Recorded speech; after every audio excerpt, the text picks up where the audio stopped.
Ladies and gentlemen, by way of introduction, this is a film about trickery, fraud, about lies. Tell it by the fireside or in the marketplace or in a movie. Almost any story is almost certainly some kind of lie. But not this time. This is a promise. During the next hour, everything you'll hear from us is really true and based on solid facts. A modern day remake of Matthew Vaughn's Lay a Kick, a Coen brothers end up with Timothy Chalamet. A Citizen Kane prequel, a Midnight Cowboy sequel, Alvin and the Chipmunks deserve another squeak. There's so many new ways to revisit sideways, but a graphic novel is how we choose to update. But we still hold fast, you can't change the past on the Ruined Childhoods podcast. There are a few words in the English language that bear the distinction of recognizability simply by indicating their first letter. There are a few that we don't say because they're historically offensive and come from a place of hatred or are demeaning. Some are just because we don't want little kids to say them, though when they do, we post videos of it to TikTok and collect those sweet, sweet likes. Of course, I'm talking about the F word.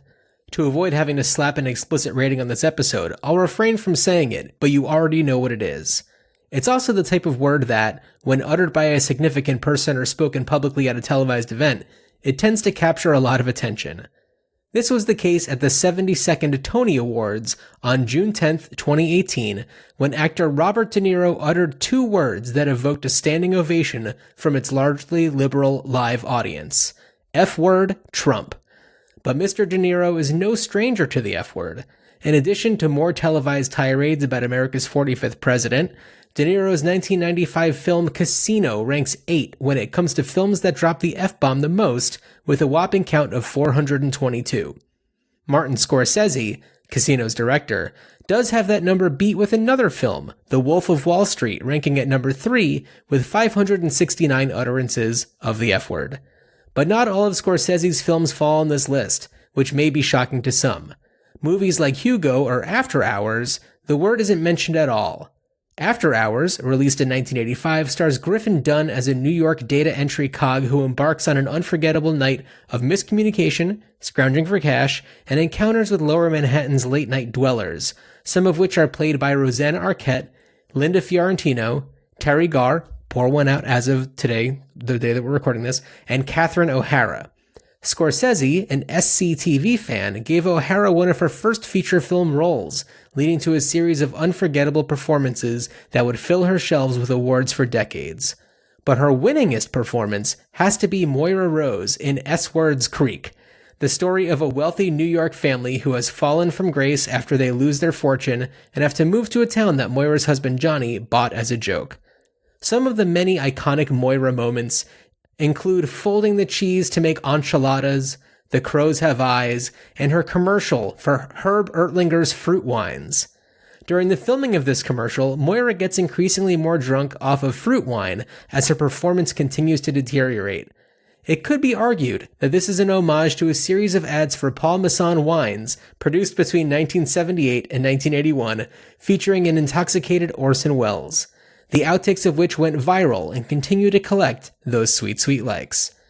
Like Moira Rose, Welles agreed to appear in these ads with good intentions, lifting himself from near poverty in order to fund his creative projects. Despite making his mark with War of the Worlds and Citizen Kane, Welles had many non-believers. Famously, critic Pauline Kael wrote many disparaging remarks about Welles, claiming that he was an egotistical fraud and had difficulty finishing projects. Notably, The Other Side of the Wind, in which Kael plays herself. Her published words were perhaps the push that Welles needed to complete a new essay film containing previously shot footage, outtakes from another documentary, and glamour shots of his girlfriend. Greetings, Starfighters, this is Ruined Childhoods, and on this episode we're talking about the 1973 Orson Welles classic F for Fake, and if I was to editorialize, it's effing bonkers. Dan, how the F word are you? I'm effing great, John. How are you? I'm good. Are these intros getting out of hand? Nah, man, they're effing wonderful. I'm so glad. I'm so glad that I got the memo early on about, because I'd say if one or the other of us is more likely to trigger the explicit label, it's F word frequently me. Dan, it's always you. It is. I'm just going to tell you right now. F, yeah, it is. But yeah, no, I feel like it was also kind of fortuitous that this is something that I had written over a week ago, and we were going to record this a couple days ago or yesterday, but had we not, we wouldn't have known about the passing of Teri Garr, which happened on the day of today's recording, which is October 29th. Big loss. And it gives us an opportunity to, before we get into Orson Welles and F for Fake, kind of sing her praises a little bit. Do you have a favorite Teri Garr film? John, it's a great question because, and the reason why it's a great question is because there are like 3 that pop into my mind instantly.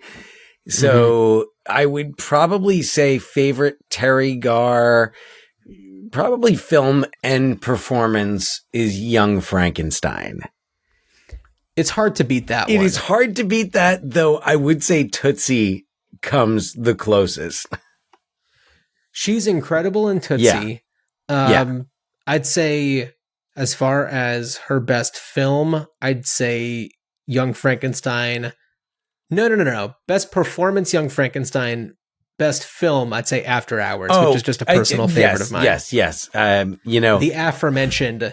We were just talking about it, but that one isn't the first that pops into my head for her, because she's just I started to say she's just a part of an ensemble, but that's like one of the greatest ensembles ever assembled for film. So totally. And it's like, it features her wonderfully. We have talked about After Hours. If you are not a longtime listener of ours, go check it out in the archives if you like After Hours. Yeah. Yes. And welcome. Definitely. Yeah. Yes. So yeah, I would say the third that pops into my head, and I know that chances are we might be talking about this one a little bit down the road this season here, Mr. Mom. She has done so many awesome movies, even if they're not like cinematic greats. Yeah, but they're all ones kind like of... Mr. Mom stands out. Yeah. And even though that movie, and perhaps we will talk about it in the future, is very much a like, oh, moms are the caretakers of the children in the household. And in this movie, it does flip it on its side, and it's like, oh, a man can't possibly handle the tasks of a woman who stays at home and takes care of the kids in the house. But it's very much of its time. Oh, she was, I'm looking here on IMDb, and she was also in Close Encounters of the Third Kind. Yeah. Which I forgot about that. She's in Dick. She plays one of the mothers. I forget if it's I think it's Michelle Williams' mother. I can see that. Or maybe Kirsten Dunst. I don't know. But I remember, she's in that. A ton of TV credits. The movie Michael with John Travolta, we don't really need to talk about that. Oh, right. She's in Ready to Wear, aka I forgot about Ready to Wear. I haven't seen it in a long time. I saw it twice in the theater. Wow. I really liked it at the time. It's been 30 years. It was a 1994 movie. So, speaking of 1994 movies, she was also in Dumb and Dumber. She's the mother of, I forget the actress's name, Helen Swanson. Lauren Holly. She's old enough to play Lauren Holly's mom. Well, I guess in movie world. Yeah. I guess I forgot that she was in that. Right. Yeah. Oh, John, another, I feel like an old like weekend HBO classic from our younger years, Mom and Dad Save the World. Oh my God. I was thinking about that movie yesterday. Yep. Which will make sense when we talk about next week's movie. Okay. Just thinking about the other lead of that movie. Interesting. Who isn't John Lovitz. Right. Yes. Yes. But she is great in that. And yeah, that movie definitely played a lot at our house just because it was on. Yeah, and it was rated PG, and like John Lovitz was always John Lovitz is funny, especially when you're a kid. John Lovitz is easy to appreciate as a child. And it also features my like first crush, Kathy Ireland. Oh, damn. Yes, that's right. Kathy Ireland, I'm willing to bet, was a lot of people's first crushes. So I don't think you're alone there. She transcended the modeling into acting in a way that was really different. You know, she does a movie like Mom and Dad Save the World, but she also does National Lampoon's Loaded Weapon 1. Right. Yes. She shows up in these movies that are off kilter. Yeah. So yeah, Kathy Ireland. Hey, I'm appreciate Kathy Ireland right here. So yeah. So anyway, so Teri Garr, One from the Heart, which is a movie that's come up lately with Megalopolis. Right. So Teri Garr has really had quite the career, quite the life.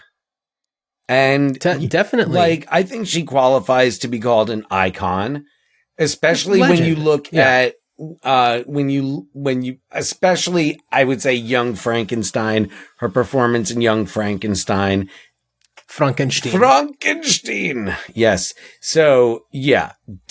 All right, Teri Garr, you will be missed. Absolutely. Yeah.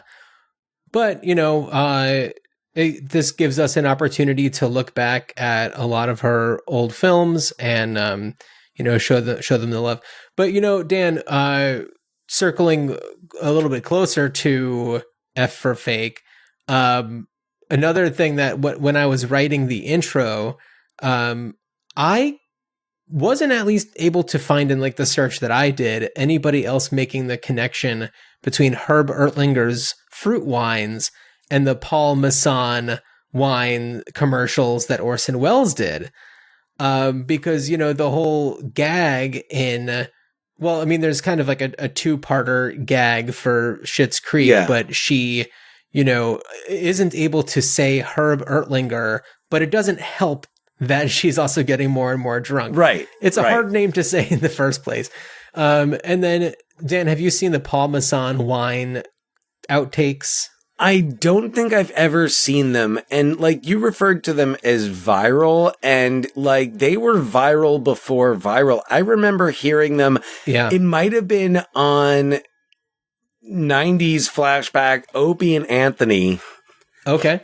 Who I listened to regularly back in the day, and they used to play things like they got like the Casey Kasem outtakes where he swears and uses the F word quite a bit. Right. Ponderous, effing ponderous. I remember that from it. And I think I remember the Orson Welles being played on their show, and just hearing it, and I don't want to So he definitely struggles because he's just getting plastered, but he did these ads for years, and it certainly was for a noble cause in Orson Welles terms. Right. Because, nobody would fund his movies. He was groveling to Hollywood, which, he left because they, kind of kicked him to the curb. And he came like groveling back, like asking for money to finish this film, The Other Side of the Wind, which seems to me kind of like a Schenectady, New York situation where it's like, it's about his life and he's doing it like all at the same time. Like it's about an older director. Do you know anything about The Other Side of the Wind? I want to say that I think it was one of those that I watched in multiple phases, more out of curiosity. So it only was like finished and released recently. Right. They put it. Peter Bogdanovich must have had something to do. Yeah, because that was before he passed. And Peter Bogdanovich also, like Orson Welles in the 70s, was living like once Peter Bogdanovich made it big. Orson Welles was living in his house. Peter Bogdanovich was like the Orson Welles fanboy. and Sure. wrote Yeah. wrote a book. I mean, he wrote a book, I think, just about like the great, directors. And this is another topic to talk about is, kind of the directors of that period, the filmmakers of that time, because John Huston in The Other Side of the Wind plays the Orson Welles proxy. Yeah. But John Huston had a very different career trajectory. Right. Because he never really fell out of favor. He was making films into the 80s. And I was recently watching Prizzi's Honor, wonderful movie that John Huston made, released in 1985. Also John Ford, who, didn't live that long, but, continued to make movies that did well. And he was, Hollywood proper, you look at a lot of them, Billy Wilder. Sure. Yeah. And but then in The Other Side of the Wind, Peter Bogdanovich is playing a character that's essentially him. Yeah. But initially, Wells hired Rich Little to essentially play Peter Bogdanovich, not the same name. And then when Rich Little was just like, I've had enough of this, and just like went back to go doing what he was supposed to be doing, because he was told it was just going to be like a 4-week shoot or something. And then it was going on and on. May I interject for those who might not know who Rich Little was? Rich Little was a famous comedian who was especially good at impressions. So he was known for his impressions. Worth looking up on YouTube, like Rich Little, like his Nixon. I feel like his that Nixon was pretty like famous, one of his big ones. But yeah, so I can imagine Rich Little like kind of doing a Peter Bogdanovich kind of, but with Bogdanovich right there. I mean, he kind of looks by default a little like Bogdanovich, and they put the glasses on him and he looks a lot more like him. Right. And they had Bogdanovich in there playing like a reporter, and it's so convoluted and weird. I watched this one documentary that's about the making of it, essentially, and it is just like, man, this is such an S-word show. Yes. Oh, and it is. Yeah. And it's kind of indicative, I think, of Orson Welles as this larger than life persona who, he rose to fame very young. When he did Citizen Kane, he was basically a baby. When he did War of the Worlds, he was even younger. Yeah, I was going to say, even before that, he was famous at the Mercury Theater. And sure. And the way that he became a known entity is by lying. And I think he was went to a theater in Ireland and said, I'm a famous actor in America. Yeah. So you should hire me. And so it feels so appropriate for him to do this movie, F for Fake, which is like a meta bit on the audience, and taking something, I did a little bit of research on exactly what the genesis of this was, and it seems like it's misattributed to being he was asked to edit this film about Elmire de Ori, but instead it was he got all of the kind of outtakes and was to make something new with all the stuff that didn't make the film, essentially. Mm-hmm. And he uses just all this stock footage and this material from this documentary about an art forger and the biographer who wrote the book on him, who then created his own hoax. And right. It is such a convoluted story, and it seems like this film is a perfect capsule of Orson Welles. If aside from Other Side of the Wind, it's if that didn't exist, then this would have been kind of the proper way to demonstrate his personality as a creator. Agreed. And I think it's what really makes him, when you really think about it, he is, he remained an independent filmmaker and experimental, and became more of an experimental film, was always an experimental filmmaker trying, doing, interesting and new and exciting things with camera movements, from Citizen Kane, Touch of Evil, famously. Another, one of my favorites of a beautiful movie of his. Yeah. Beautiful movie, and entertaining and weird, and like, yeah, it's Touch of Evil is just, it's a weird, but like movie. It works though. It works. F for fake. This is one of the few movies that, well, while I was watching it, I did text you just to say, what? Yeah, you were like, F for fake is F for effed up. Yeah. You didn't edit that. You didn't censor yourself. Right. No, absolutely. Yeah. So before you give a synopsis for the film, just to kind of talk a little bit more about the larger than lifeness of Orson Welles, and that is not a comment on his stature. He kind of became this larger than life persona. I mean, the Brain and Pinky and the Brain took his voice. Yeah. His like very peculiar voice that he has, that like, who else has that voice? Nobody else has that voice. Moira Rose. That kind of like unplaceable accent. That kind of it's like an unplaceable accent. Yeah, when you find out that he's from like, I don't know, like Wisconsin Chicago? or something. Chicago, somewhere in the Midwest, I think.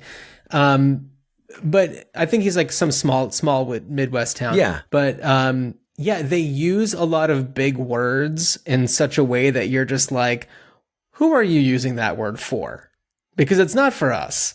Right. No, it's my impression with him is like, he's somebody who likes the way that words sound coming out of his mouth. Absolutely. And to play with certain words, just it like, it just kind of probably tickled him. I think so. And I think that he liked to sound and give off the impression that he was, intelligent. And of course he was intelligent. Yeah. But he, I think, liked to showcase that. And it seemed to me like he was kind of in the mode of like, the world hasn't caught up to me. And I think actually, you know what? The name of the documentary that I watched was called "They'll Love Me When I'm Dead." Yeah, which is possibly a quote from him. Although Oya Kodar says that he never said that, but it makes sense, right? Yeah, no, that's something that I was thinking earlier, and was thinking about was that. He's an art lover, and he's made this film that's so much about art and like the creation and beauty, and that he's this creation of himself. Mm-hmm. And that I'm sorry, I totally lost my train of thought. No. I think no that idea where I was going. You're totally onto something. Like, he created his persona, and I think bought into his own hype. And for somebody who was responsible for like these cultural phenomena, right? War of the Worlds and Citizen Kane. I remember where I was going. Just to finish this up, it's like, what else do you do if your work can't live up to kind of the hype that you've set up for yourself? It's like you yourself have to become larger than life. Right. Worth noting that I believe his final role was that of voicing the planet-eating planet in Transformers, the animated film. That's right. But also, he's very much like a lot of these artists who did this beautiful work that wasn't really appreciated in their lifetimes. Right. Mm-hmm. Does that bring us into F for Fake? I think it does. Shall we synopsize? Why not? Let us begin again, my friends, as we weave through the maze of truth and trickery that is F for fake. In this experiment, I, Orson Welles, stand before you as both magician and master of ceremonies, guiding you through a world where forgery and authenticity blend seamlessly together. At the heart of the story is the legendary art forger Elmire Doré, a man whose genius for replicating the works of the masters Modigliani, Toulouse-Lautrec, Matisse confounds even the most discerning eyes. But is this forgery any less valuable than the original work that it mimics? Elmire's story is intertwined with that of Clifford Irving, the notorious canular who penned a fraudulent biography of the reclusive billionaire Howard Hughes, adding yet another layer to this grand illusion. But wait, this tale has a muse, a woman who dances through it all with a grace and mystery of her own. Enter Oya. Oya Kodar, my partner both on and off the screen, and a key figure in this web of deception. Oya, with her piercing beauty, plays a pivotal role in one of the film's most intriguing episodes, The Tale of Picasso. You see, Oya's grandfather, or so the story goes, was given countless portraits by the legendary Pablo Picasso himself. Picasso, infatuated with Oya's charms, created these works as gifts for her. But as with everything in F for fake, the truth is elusive. When Oya later attempts to sell these original works of art, Picasso is enraged. He claims he never gave her these pieces, that they must be forgeries. Or are they? The line between what's real and what's false blurs once more. In this dance of artifice and authenticity, Oya Kodar is the perfect companion, a figure who draws you deeper into the game we're playing. F for Fake is a film about art, deception, and the seductive power of a well-told lie. And with Oya and Picasso, we ask once more, if the illusion is beautiful, do you even want the truth? All right. Well done. Well done. Beautiful. Mr. Thank you. Wells, thank you. You can head to the doors over there. Dan, why don't you come on back and join us on the podcast? Yes. Bring me my Paul Messal wine. Oh, boy. So, right. The first chunk of the movie is, well, first we get a lot of these, direct-to-camera moments with Wells, which I feel like are beautifully shot, especially him, kind of with all the film stock and behind the, the editing machine and everything. Uh-huh. Oh, yeah. And the moviola. And I love that. And the movie starts with him doing a magic trick for a kid, just close-up magic. And I was just like, oh my God, we are in for a ride. Right. He does set the tone really well. Yeah, but then you have a lot of this footage that's from, it's telling the story of Elmire Doré, the art forger, and Clifford Irving, the biographer who writes this book about him. And we get a little bit of the Elmire Doré story, and not to rhyme intentionally there. And that in itself is super interesting. Yeah. And I can understand the need to fill it out with more. And for Orson Welles to kind of include magic, which is one of his his personal passions. He's a real Neil Patrick Harris of his day.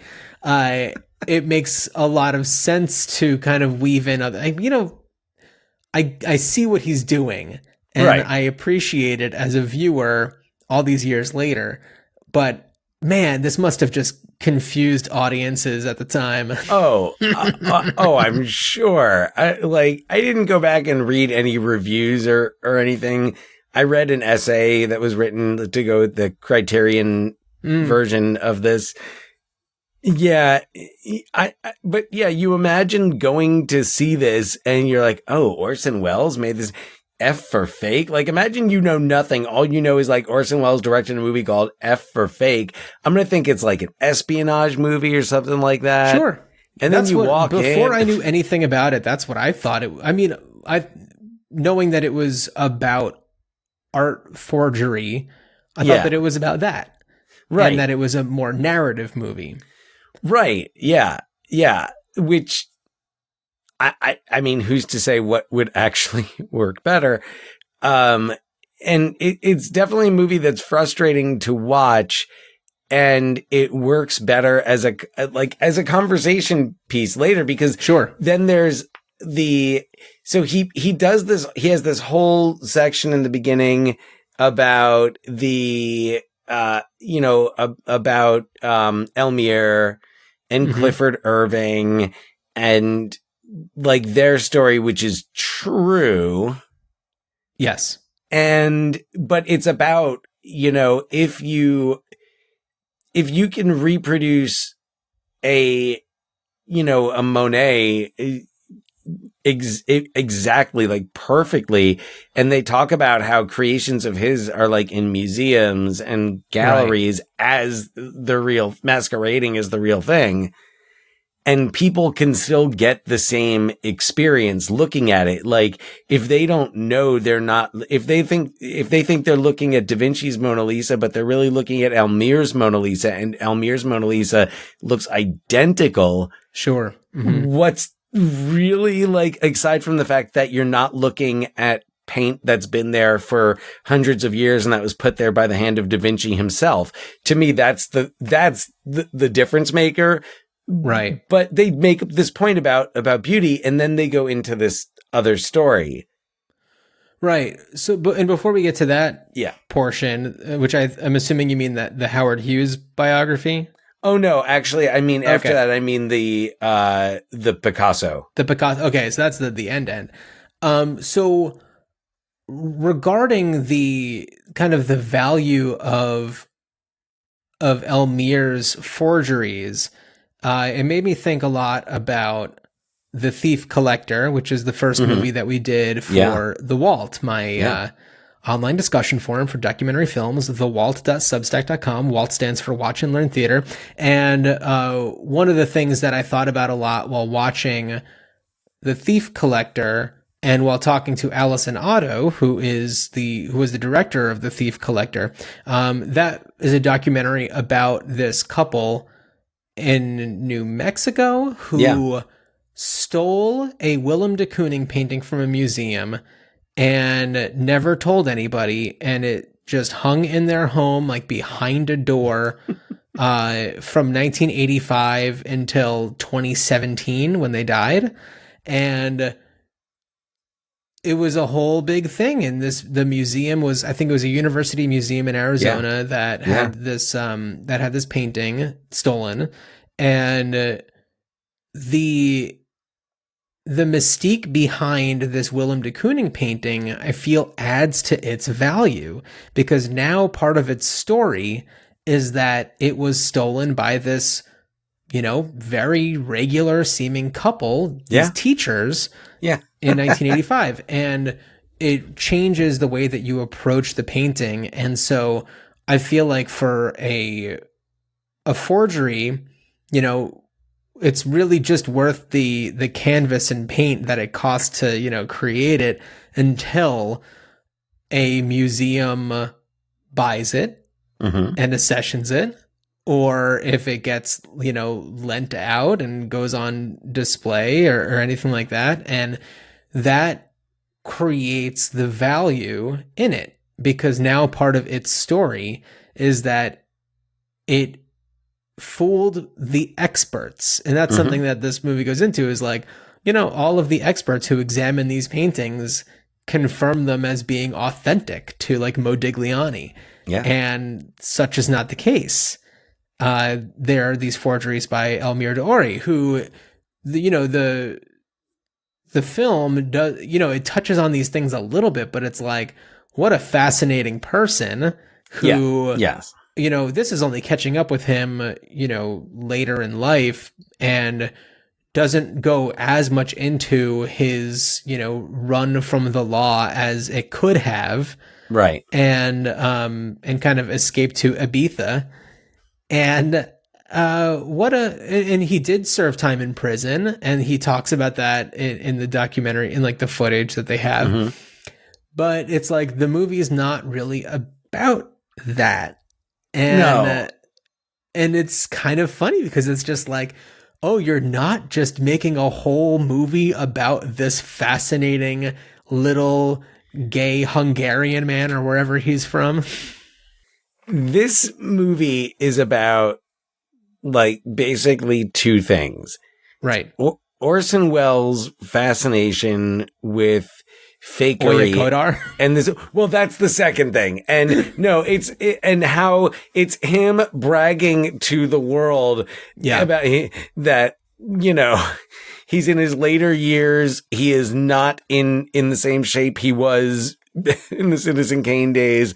And he's like, let me post a lot of close-ups of my girlfriend's ass and show her naked. And Orson Welles is like, you know what? They're not going to hire me to make movie. That's fine. Just, I want you to see how well I'm doing.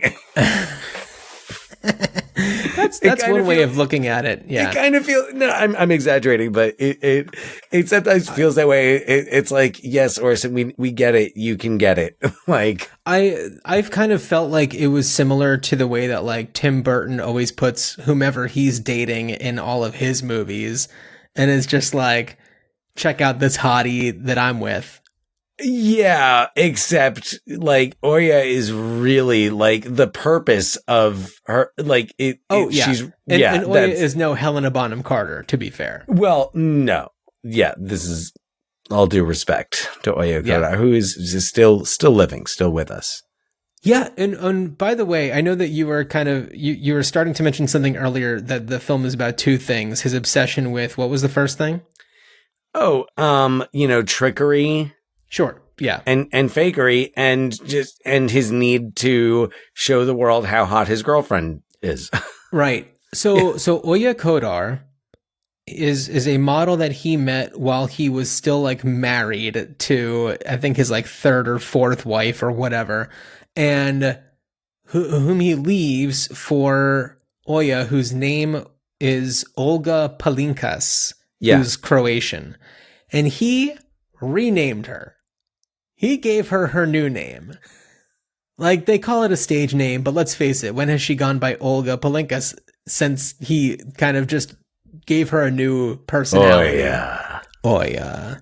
Yeah, and it's so bizarre to me that, I don't know, it's like, I'd love to kind of talk to a psychologist and have them examine Orson Welles and the way that he approaches his interactions with people, because I feel like, with somebody like Peter Bogdanovich, yes, it's a protege, but I feel like Orson Welles, and I think that Bogdanovich kind of gave Welles the ability to do this, but like, I think that it seems like Welles like took ownership of him and was kind of like, okay, you are now my tool to, carry on the directing and and the filmmaking and everything. And, kind of, you are my channel to this new wave of directors, essentially. Yeah. I mean, that's it also just felt sometimes like Welles was taking advantage of Bogdanovich. 100%. Yeah. And like Bogdanovich just like an impenetrable admiration. Yep. Mm-hmm. Which is like, and it's true because like Welles was a brilliant filmmaker and he made wonderful films and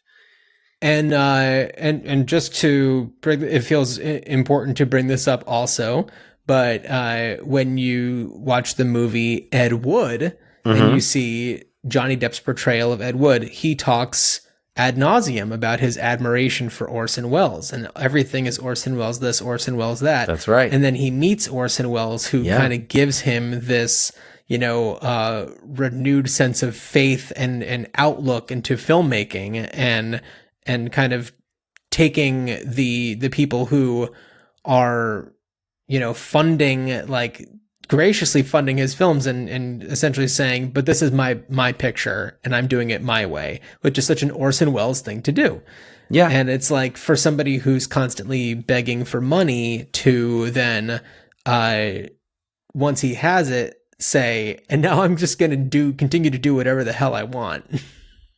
Yeah. I mean, but also it's kind of like, once you have the reputation of doing that, then it's kind of like, fool me once, shame on you, fool me twice, shame on me. Well, he has his like merry band of ardent followers. Oh yeah. I mean, Joseph Cotton is I saw his, sure. He's in F for fake. F is for fake. So, and Joseph Cotton, been with him, since Mercury Theater before Citizen Kane.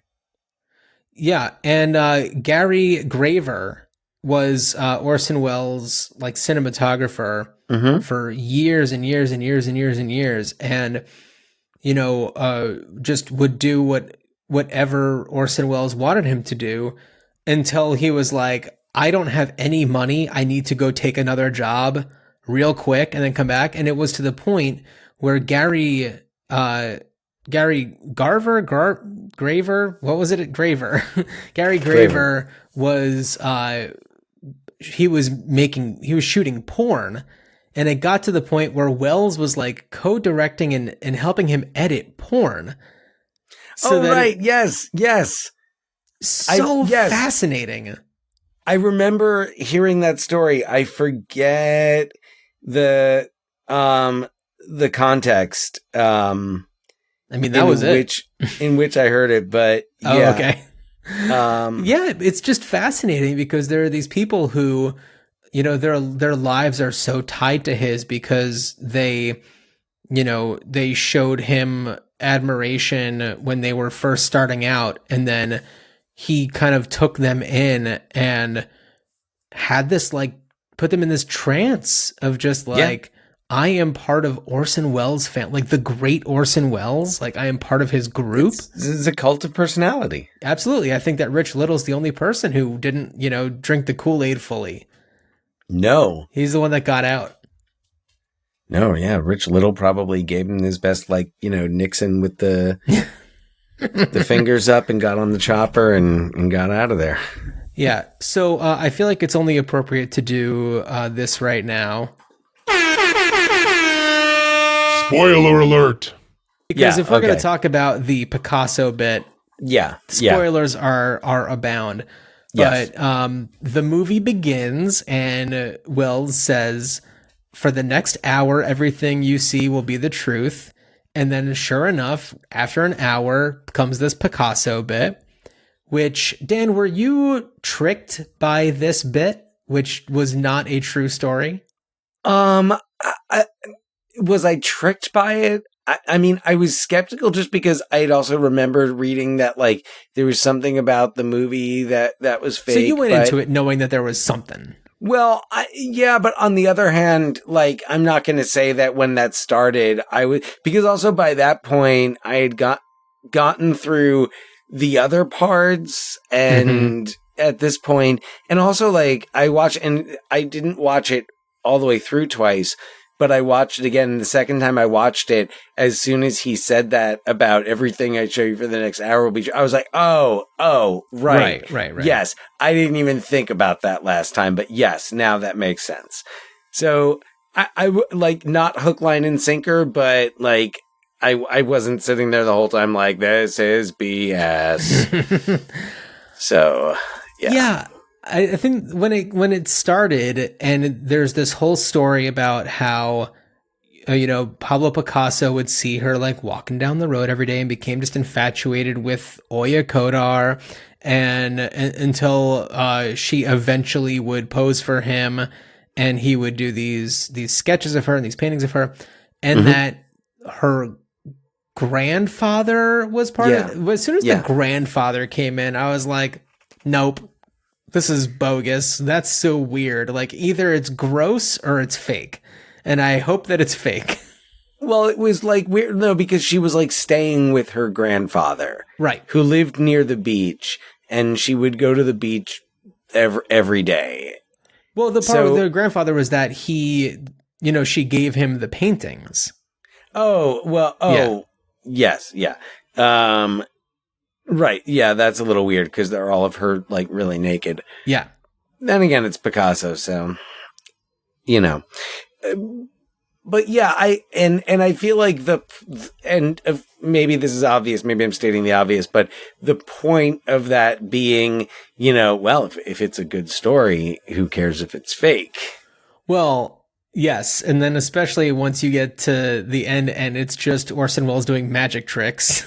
Which honestly, like, I mean, throughout the movie, you're kind of like, I kind of want him to go back to doing I want to see him like, where do the magic tricks end up with the kids? Like, what's going on? Yeah, right.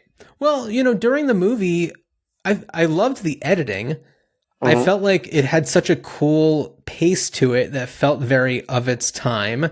And very much. Yeah, and a lot of that I think is because he, embraced this style that, was out of necessity in a lot of ways, using a lot of stock footage and having to tell the story of, this fraudulent Howard Hughes book that Clifford Irving wrote. And it really worked, and it was fun to watch, and visually it was kind of enchanting. Honestly, the parts that I liked the least were the Oya Kodar parts, because I was just like, oh my God, Wells, we get it. She's hot. Right. Yes. I agree. I would say like the first 2/3, the first hour is really fascinating. And like you said earlier, you get interested in, especially in, why do I keep forgetting his name? Orson Welles? Elmire? No, not Orson Welles. Elmire? Elmire, thank you. Elmire. Yes. So, yeah, I feel like he's kind of the most interesting character in the film. Totally. Yeah. And Dan, I would like to kind of segue into how we would kind of bring this back. But before we do that, I want to know, was this your first time watching this? Yes, it was. Was it yours? It was, but I'm going to tell you a story because this wasn't supposed to be my first time watching it. Oh. And I'm not going to go into a Wellesian tale of how I was originally going to watch it, but I remember I rented this movie from Netflix when it was only a DVD by mail service. Nice. And I, at the time, was dating somebody, and she started living with some guys, some of whom I was like friends with, but there was something a little off about what was going on, and I had some suspicions that there was some funny business going on. And I went over to that house at some point, and I saw that the Netflix F for Fake that I had rented for the two of us to watch was sitting on their coffee table, and that they had watched it. And it was kind of like a, how dare she? She knew I wanted to watch this with her kind of a thing, and was like, within days, the relationship was over. And so I kind of like, I fold in F for Fake with like that whole experience. And it was a very long time ago. And I am like, this was, I don't know, 2006, maybe 2005. Okay. And so Wells in the past. And so I was very much looking forward to watching it now that I'm just like, man, I can't believe I was such a, dummy and would let that bother me enough to remove the possibility of watching this film from my life. No, but you know what though? I feel like we've all got those things. Those associations. We have those associations. and that, we tread lightly around them. So Right. I, definitely have a few of my own. And it's like every now and again, I think about revisiting them. And I'm like for example, Ooh, yes. one of mine, and there's less specific association. It's more general, but Radiohead's album Hail to the Thief Really? came out at a time that I went through a really bad breakup. Right around the time of that album. And I listened to that album all the time. And we had, before the breakup, gotten tickets to see Radiohead. And we ended up going together to see them on that tour, even though we had broken up. And then I was like, were you getting back together? But we weren't. And so Hail to the Thief is an album that I have not really, gone back to. And I'm a big Radiohead fan. But recently I heard that Tom York was collaborating with your ex-girlfriend. I don't know. Oh God. That would reopen so many wounds. No, you don't deserve it.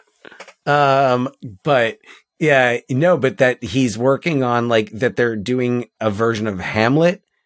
Really? Using Hail to the Thief. Interesting. And if you think about it, the idea of Claudius stealing the throne and, kind of the intrigue and Hail to the Thief is very much about, very much about the Bush presidency and, political, the idea that George W. Bush stole the 2000 election. Right. So, there's that, and it was very much, it's a great album, but very much of its time. And just recently I've been what? I feel like if I go back to that, kind of it's you're not just going back to watch the movie, you're going to watch the movie for the podcast and, for us to talk about it. And I feel like if I go back to Hail to the Thief with the purpose of saying all right, let me listen to this and think about Hamlet while I'm listening to it, it's kind of it gives you that new opportunity to kind of, cleanse it. Just because we're sharing and it feels appropriate. This wasn't tied to a breakup, but the Radiohead album, The Bends, is one that I associate with a girlfriend I had in high school. And that's only because at the time I worked a seasonal job at KB Toys. And that was one of the tapes I had in my car. And I would go, from work there to go hang out with her or vice versa. And that's the album that was just in the car. So I would listen to it all the time. And so there's just that association. But I can still listen to that album, no problem, because it's not associated with she, I don't think, had any interest in Radiohead. That was just my experience going to and from work, kind of a thing. So it wasn't a shared kind of sense memory for that music. But interesting how art can do that, Yeah. It really is. I mean, and we have positive associations as well. And things that, oh yeah, I always think of this person when I see this movie, or, Well, now F for Fake is going to always make me think of recording this podcast with you. Yeah, absolutely. It's funny because when we were talking about doing this series where we go up and down the alphabet, I think that F for Fake was oh, well, obviously for F, we're doing F for Fake. Yes. I don't think there was ever any other option. No, that was pretty much it. I think there were more on our shared spreadsheet, but I think it was pretty much settled on. Oh, I think pretty much immediately. Yeah. Yeah. I don't remember having that. That's perfect. Yeah. Because there's three Fs. I know. It's the the Holy Trinity. But it's great. And it's just the letter F. It's just right there, right in front of you. So Dan, as you know, on this podcast, we talk about what we would do to kind of revisit these things, make something new. This is a different one because this isn't a narrative. in a traditional sense, at least. Mm-hmm. So what would you do to revisit F for Fake? Well, and I feel like this has kind of been, hinted at throughout, but, Elmire the movie or a book, I didn't think about it until this moment, but just to look like, are there any books about Elmire? Well, I mean, there's the Clifford Irving book about Elmire. Well, yes, there's the Clifford Irving. Yeah, but, any other books about any more recent books about and I think that Elmire? there are documentaries about Elmire, but no movies. There was the Richard Gere movie, The Hoax, about Clifford Irving doing the Howard Hughes book. But right. I don't know if that touches on Elmire. No, so it'd be interesting to see. I mean, like you were saying before, Elmire was in prison and like he's running from the law. So it feels like, especially if you were to dramatize it a little bit, the Elmire biopic could potentially be a grand slam. Okay, first of all, I don't disagree. And I've been thinking about this since watching this movie, but who would you cast as Elmire? Because I know I've got some thoughts. You know what? And it's funny because I just was thinking about it a moment ago, and I feel like kind of like the wheel, like the roulette wheel was spinning. And you know where I landed, and I might need to think more about this. Okay. But in the moment, I'm going to say Ralph Fiennes. What? I love, I really, I don't know why, but there's something about Elmire, and there's something about like Ralph Fiennes in some of his performances, especially like the Grand Budapest Hotel. Okay. That, and like, if I'm going to cast like the later day Elmire, I mean, I don't know exactly what he was like as, younger Elmire. I mean, of course, and if I'm not thinking about like, language or anything or the like way that, he I'm looks. just kind of thinking it's more about the attitude. Well, right. Yeah. So I don't know, like the younger Elmire, maybe a Barry, how do you say Keoghan? Like Keegan? Keoghan? Yeah. Okay. Like I could see him playing a younger version of Ralph Fiennes, and I could also see him kind of like in that, like that art forger on the run. He's an interesting actor. I love him in the Banshees of Inisherin. Mm-hmm. Oh, he's great in that. He's wonderful in that. Well, there goes that dream. Yep. Yeah. So good. So I mean, I could give it some more thought and maybe come up with and think of somebody else that I'm like, oh yes, of course. But other than just like spinning to the people who could do anything, it's like, well, of course, Willem Dafoe, because you can cast Willem Dafoe as anything and Willem Dafoe will do a good job. Yeah. I mean, sure. Yeah, I mean, yeah.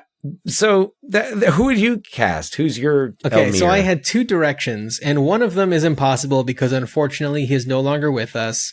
But especially if we're going with older Elmire, the late Leslie Jordan I thought would be fantastic. First of all, also gay, but stature-wise, is similar, and I feel like attitude-wise. Yes. I could see Leslie Jordan doing a lot of the things that Elmire was doing in the film. The physicality. And yeah. And I mean the fact that he is also gay, I felt like was an appropriate angle to take. Somebody who is not gay that I think would be otherwise perfect for it, Martin Short. The whole time I was watching Elmire, I was thinking about Martin Short because he'd be able to do the physicality, he'd be able to do the accent, and I feel like he would really embody the character well. Now, when you're going into like younger Elmire, clearly you'd have to go with somebody else, or doing some sort of de-aging to Martin Short, but not in like the Clifford sense, but some sort of digital de-aging. It's really interesting because I think that you can, and I'll come around to like both of those choices for an alternate idea that I had. Oh, okay. And I mean, so I was also thinking like some type of stage show. I don't know about a musical, but sometimes theater about art can be really fascinating. I mean, the play Art, I thought was Never even heard fantastic when I saw it. Oh, Simon and Garfunkel play. Yep. It's I mean, all we ever hear about is Paul. What about Art? There you go. No, Art. So Art is about like three middle-aged guys and their, various like, crossroads at life, written by Yasmina Reza, who also wrote God of Carnage, which, I saw both of these plays on Broadway with I think I saw God of Carnage original cast. I saw original cast of Art, which was Alan Alda, Victor Garber, and Alfred Molina. Oh, okay. In his Tony winning role. He gave this amazing, like 5-page monologue. It's fantastic. Jeez. But you also have, and then, going back to my, college acting days, was in a play actually about Picasso. Okay. So, you played Oya Kodar? I walked around in a bikini. Sarong. I sure did. Yeah. Well, college, those were the days. But, but also like that, I mean, I've seen different things, and especially with the technology that you can use in theater now, having like a type of show, and whether it's a play that's a dialogue between Elmire and Clifford Irving, or it's something, more than that, like it's more of a narrative play. And Martin Short and Leslie Jordan are both actors who have been, associated with theater and performing. Like Martin Short, when movie roles started to get fewer and farther between, Martin Short, pivoted, I'd say very successfully to Broadway and musical theater, and has been in several shows on Broadway. And I know Leslie Jordan was as well. Right. So I feel like getting someone with that, like with that type of flair, and of course, works Leslie Jordan is no longer with us. So right. Yeah.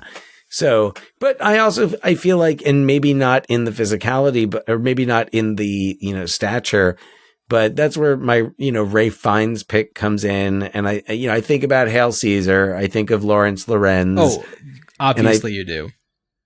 Right. But no, actually, I thought about like Gustav in Grand Budapest Hotel. I wonder if Lawrence Lorenz and Orson Welles ever crossed paths. Oh, man. Look, hey, anytime the Coen brothers want to do a Hail Caesar sequel, I am down. Tickets sold. I'm there. Well, we've got H coming up in a couple episodes, so perhaps we'll talk about it. But that's for another time. That's for another time. Fun movie. Yeah. So okay. Yeah. What's your idea? Well, I definitely thought about like the Elmire story, but as I was watching the movie They'll Love Me When I'm Dead, the documentary, it made me think a lot about like, F for Fake was like a footnote in that. And it was going on at the same time as The Other Side of the Wind. And I had to wonder, like, wait, when did he do this?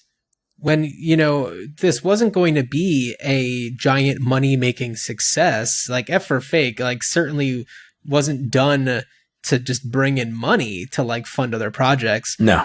So, like, how did this one happen? And the fact that it is, starring his girlfriend, I feel like there's just a great opportunity to do a narrative, not necessarily biopic, but like more of like a how could this have gone down type of movie about, making F for Fake, and possibly that is a larger, story that's really about making Other Side of the Wind plus F for Fake wedged right in the middle there. But I think that there's an opportunity there to do something. I mean, clearly to do an Orson Welles, it's going to take just the right person, and it's hard to say who that necessarily would be, because to capture the magic of that type of person, it seems impossible. Well, you think there are definitely actors who have played him. The first that always comes to mind for me is Liev Schreiber in RKO 281, which was an HBO movie about the making of Citizen Kane. Forgot about that one. John Malkovich is also in it as Herman Mankiewicz, screenwriter of Citizen Kane. So, and then who played him in Mank? I'm going to look it up. Oh, geez, who played him? I know Ed Wood, it was Vincent D'Onofrio. Who I felt looked right, and then I know that they dubbed him over with somebody else who did a better Orson Welles voice. Tom Burke played Orson Welles in Mank, a British guy. Yeah, I don't think he had done too much other stuff. BBC TV series The Three Musketeers, BBC miniseries War and Peace. Yeah, just a couple of things here and there. But yeah, I mean, hey, look, maybe we get D'Onofrio back in there. I feel like he's age appropriate. Give him another shot at the voice. I know that Liev Schreiber doesn't quite have like the mass, but he could also be a good, like, he's kind of got that like gruffness. He does have the voice. He does the voice well. I mean, if I remember correctly, he did. I like him. I like him too. So, I would love to see, or maybe it's kind of like a I'm Not There kind of a movie where like different actors play Orson Welles and Cate Blanchett does it. That would be that would be so Wellesian, and Cate Blanchett would be amazing. Of course. Yeah. Who would be a good I've been thinking, just like in thinking about like, okay, like who'd be a good director for this new project? And I keep thinking of Steven Soderbergh.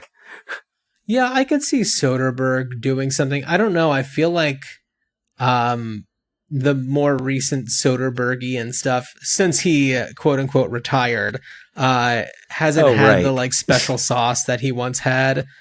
I could see somebody like Greg Mottola being pretty good at it. I don't know. There's a. What about Linklater? No, I don't think so. No, I think that he's. Hey, Greg Mottola did Day Trippers with Liev Schreiber. That's true. I think that Linklater is great at the stuff that he does. But this isn't what he does. He does, I don't watch everything that he does. Boyhood might have been the last one. What has he done since then? That I watched of his. There was Everybody Wants Some. Was that before? I thought that was before Boyhood. Anyway, I saw that and it was fine. Maybe it wasn't that good. Right. Like it was supposed to be kind of like a quasi follow-up to Dazed and Confused, but not. Yeah. I don't know. Anywho, that's that. That's that. Yeah. That's that. Well, if you, our dear listeners, have ideas on how you would revisit F for Fake, please email us, ruinchildhoodspot@gmail.com. Rate and review the show on Apple Podcasts, rate it on Spotify. Watch this on Spotify and YouTube. Leave a comment on YouTube. And if you're listening to this when it comes out, vote. Yes. We are a few days away from the 2024 election, and we implore you to go vote. We'll leave it at that. And yeah, I don't know. Dan, I feel like the only thing that we got to do now is just tell everybody what we're going to be doing on the gosh darn next episode. Well, on the gosh darn next episode.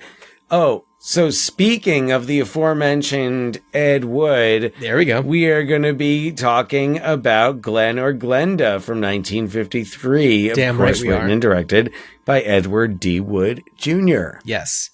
Starring And of course- Edward D. Wood Jr., Dolores Fuller, Bela Lugosi. Bela Lugosi. Absolutely. Yeah, I'm excited. I'm very excited.